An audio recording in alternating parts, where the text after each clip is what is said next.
My name is Heather Johnson, and I am an assistant professor of sociology at Lehigh University.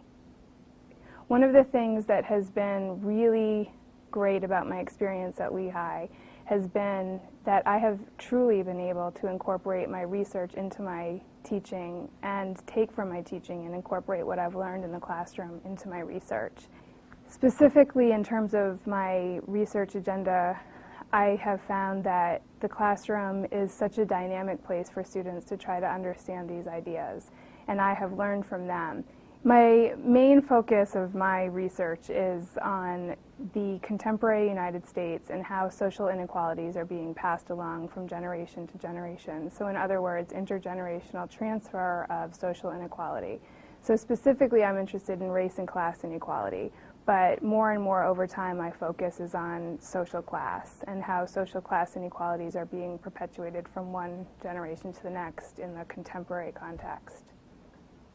My book was just published in August 2006, and the title of the book is The American Dream and the Power of Wealth.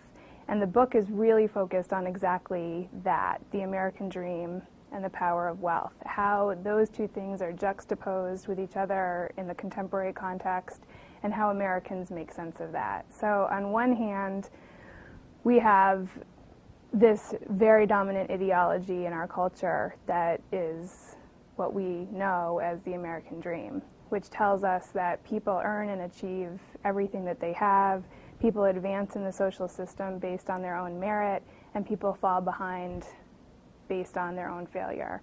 So this is a very major, dominant ideological notion that most all of us are familiar with and which is very entrenched in our culture. On the other hand, we have a structure of inequality that most sociologists are very familiar with and most people are aware of.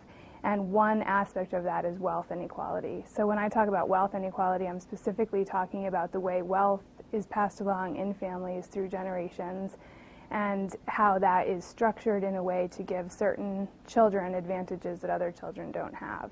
So in the book, I'm exploring the way that we as Americans who are living with these dual realities understand that, make sense of that, perceive that, and justify and legitimize that in our own minds. Absolutely, no doubt about it, the American dream exists. It not only does it exist, but it's alive and well. It's a major core of our cultural context. We believe it strongly. My research has shown that Americans really believe in their hearts that the American dream is real. So yes, it exists for sure.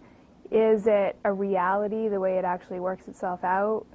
That's much more complex. On one hand, it is real that all people have a chance, and that's one of the wonderful things about this country.